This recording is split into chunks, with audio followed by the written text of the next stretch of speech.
Thank you for tuning in. For those who have seen my videos, I know this has been the longest break that I've taken. Kind of life took over, but we're back. Happy 2022 for everybody. This is February 1st. And if you're new, welcome to the channel. My name is Hina Rajab. I'm a CPA based off Los Angeles. And the whole focus of these videos is to get you some of those complicated tax scenarios or issues relayed over to you in the most layman terms possible so you can understand them and hopefully make sense out of it if you're confused. If there are any questions once the video is over, feel free to put them in the comment section. I will reply those back to you. Today, what we are talking is the everything kids. So this is not the usual business related video. This is more on the kids, your personal. And the reason being that because the easiest way for me to know the reason to make a video is I get the same questions from a lot of my own clients. I might as well make a video and put it out there so you have hope and answer some of the same repetitive questions. This one is just because I guess a lot of you already know there's a lot more in terms of the child tax this year than probably has ever been. There's a lot more money at stake, a lot more credit, a lot more that hopefully can work out for a lot of you guys. So let me get right into it. The first one is, of course, your child tax credit.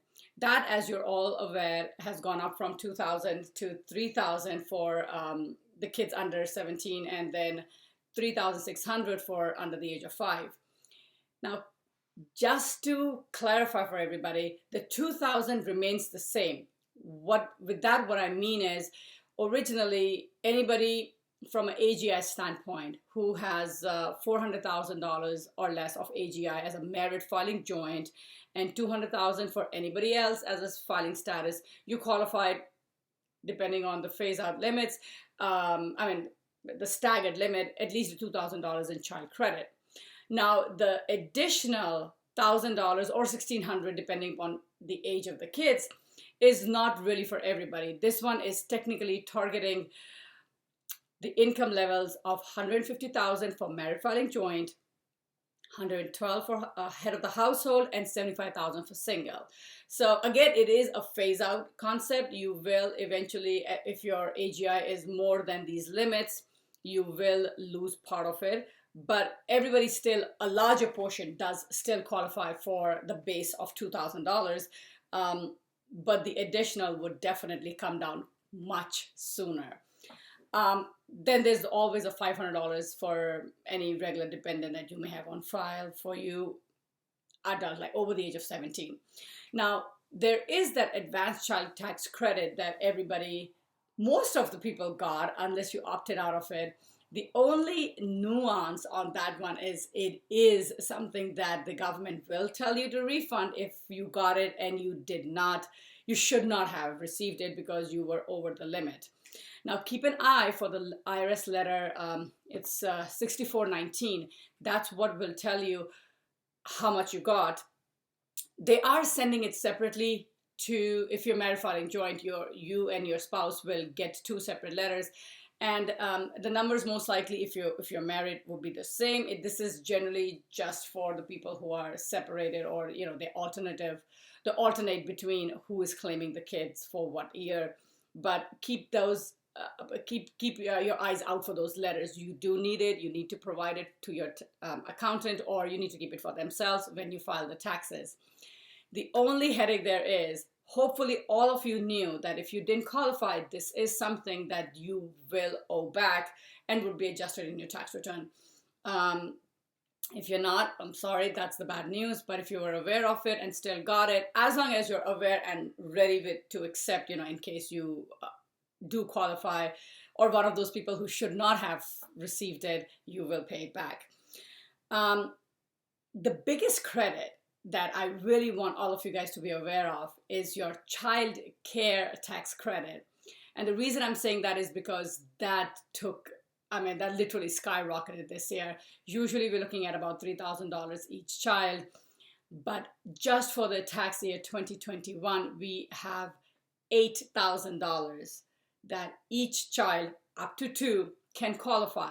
So this is literally a $16,000 childcare tax credit, all of which is refundable. So this is like a gold mine for, I mean, if you can qualify for it. There are two reasons. You could not have paid, the 16-year-old one to take a look at your, cover your kids if you had to work during the last year. This is not somebody that you can claim dependent, like, the older kids, and you paid them. This literally has to be, you sent your kids to a daycare. Summer camps, no, they are not part of these, the expense that you can claim for it. But at the end of the day, the whole point is if you did need childcare in the year tax year 2021, and you paid, let's say, $16,000 for one of the child, the government is giving you credit of up to 50% of that amount. It is limited to 2 kids. So if you ended up paying for 3 different kids, well, we're still at like 16,000. It is 50% up to 60 of the expense of 16,000. So if you spent 10,000, you get $5,000 back, which I think is awesome, considering the fact it's 100% refundable. So I hope a lot of you can benefit from that. It again does have a phase out limit. It is not too high. So we're looking at $125,000. So as married filing joint, or basically anybody in general, if you're looking at $125,000 is where the phase out begins. You do lose 50% of it between $125,000 to $183,000. So that's a big drop right there. And it is completely phased out at AGI of $438,000.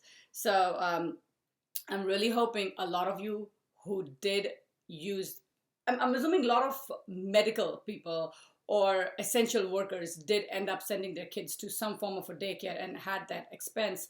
Usually, most of my clients don't even get anywhere close to the amount that they've spent on childcare. So if you've been doing exactly what you did all these years and you have spent that kind of money, you're looking at a big chunk coming back, assuming your AGI is going to be the balancing factor there.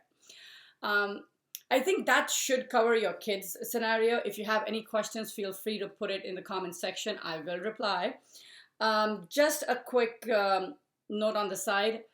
Like last year, even if you were standard deduction, you got $300 in donation, or, assuming you gave it to the right places, you donated cash to the right agencies, you got $300 while being a standard deduction. This year, that amount has been wrapped up to $600. So make sure that you do put in the right amount and get the due credit. There is always a recovery rebate to file. I'm hoping a lot of you got, whoever got it, I mean, everybody who qualified did get it. But if you did not, this is the time to do it. Make sure you check your accounts, make sure you got the money, because this is like the perfect time to catch it. Because if you miss it, it would be very hard to, well, I didn't get it, and amending and all of that. I mean, who wants that hassle? Okay. And I think that does wrap up for the video for today. If you have any questions or concerns, feel free to leave a comment below and I will reply to that. And if you have been following my videos, I do like to end them on a positive quote. The one I found today is from Buddha and goes like this: each morning we are born again. What we do today is what matters most. You guys have a great February. I hope you guys have awesome plans for your Valentine, and I'll see you in the next video. Take care.